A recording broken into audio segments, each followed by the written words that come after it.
I've got to be doing. We're so compelled by the demands and insistences of the left hemisphere. It's taken over the whole domain of human affairs.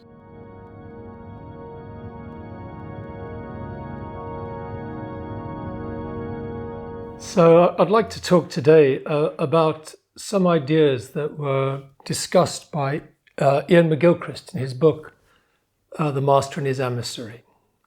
Really interesting ideas, and McGilchrist is a fascinating man. I mean, he's been a neurologist, a neuroscientist, psychiatrist. He's also deeply versed in literature, English literature in particular, and world history, world culture.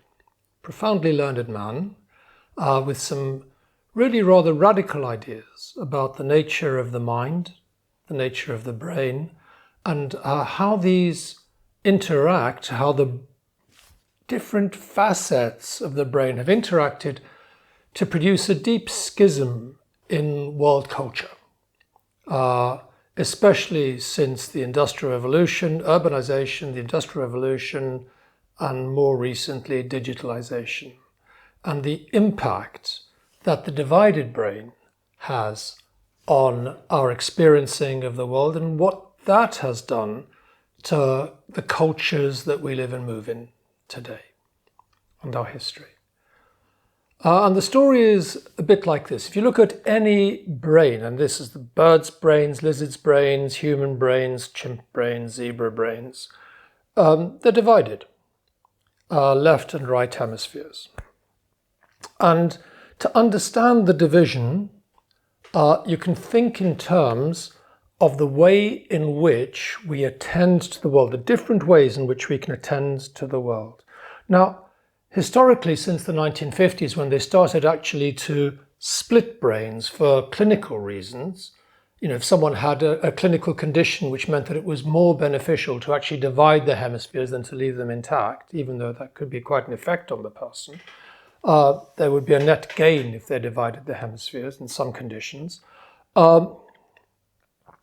It was thought that the left hemisphere was in charge of reason, the right hemisphere in charge of emotion, the left hemisphere was, as it were, rational, the right hemisphere artistic, a whole bunch of pop psychology ideas entered the culture, and they're all wrong. They're all wrong. Both hemispheres are involved in everything. They're not ultimately divided in that sort of way, but they are divided, and the division gives rise to real differences in the ways in which we experience the world, the ways in which we can attend to things. And it's important here, or it's useful here, to think about perhaps the way in which a bird might peck seed that's fallen amongst gravel. So in those conditions, the bird needs a highly focused attention to go out and separate the seed from the gravel. It needs to be able to do this utilitarian task with some degree of accuracy. While the bird's doing that, its right hemisphere is responsible for keeping an eye out for predators, for being aware of chicks in the nest that need feeding, to be aware of a mate that may be approaching and needs accommodating in the picture. So left hemisphere in this context is about focused, job-specific, utilitarian doing. Right hemisphere, wider context, relational. Yeah. So that division continues in humanity. Our left hemisphere is responsible for the doing part of our lives, getting stuff done. It's abstracted, its capacity for abstraction is very large, it's focused, it's disembodied, it's able to look into the future, remember into the past, as it were, and it's using all of these faculties to get stuff done, to achieve stuff, to do stuff. Right hemisphere, interested in meaning, in context, in purpose, in relationship, it's embodied, and so on. So left hemisphere abstracted, right hemisphere embodied, left hemisphere doing, achieving, getting stuff done, right hemisphere context, meaning and purpose. In his book, McGilchrist tells a parable, the parable of the Master and His Emissary. I generally change genders here because I think it's helpful.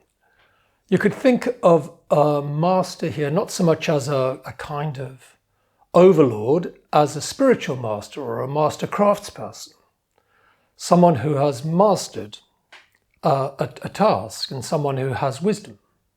Yeah.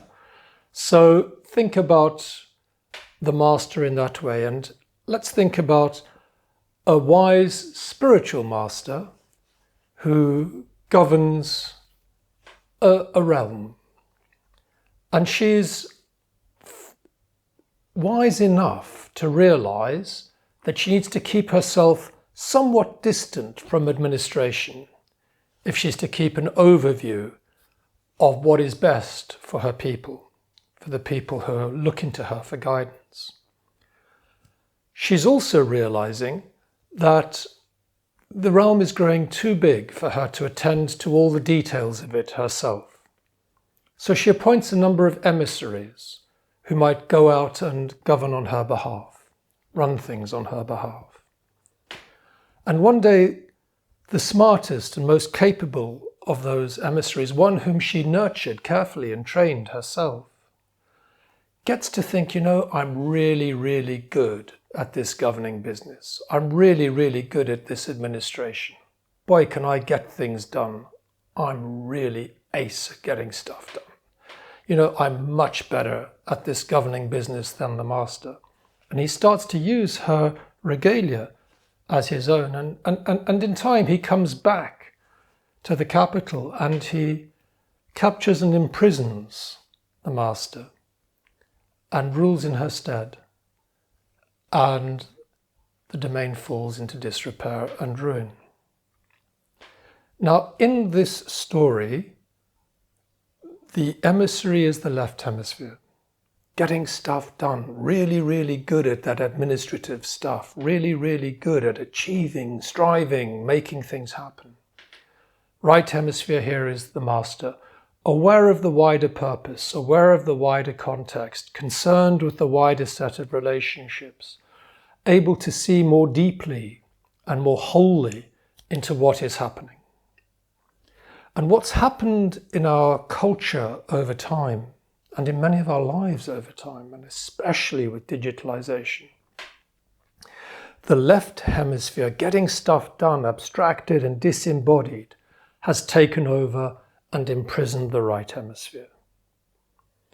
I don't have time to hang out with my kids on Saturday afternoon. I've just got to get those emails done for work.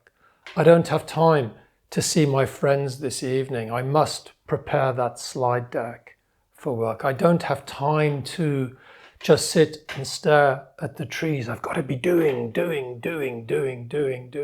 We're so compelled by the demands and insistences of the left hemisphere. It's taken over the whole domain of human affairs because it quantifies, it can say these are the metrics, this is what achievement means, this is what we've got to do, off you go.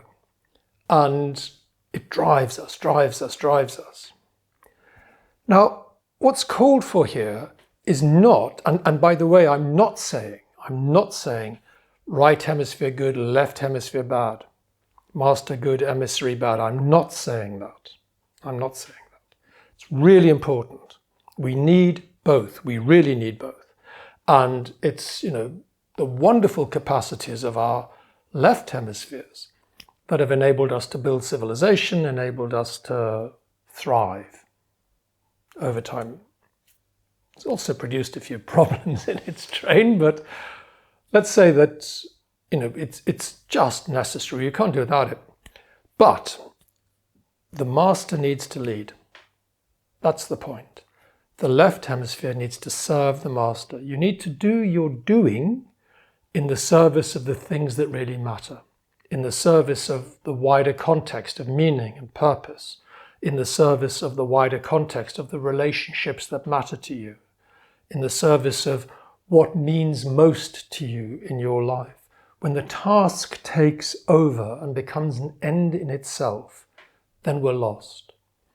And if you look around at human affairs these days, in so many contexts and so many places, the left hemisphere has really come to predominate. We're running around like headless chickens doing, and not really sure why we're doing, not knowing why we're doing. It's all doing, achieving, getting, spending, getting, making things happen, getting, innovating, finding, doing. And why?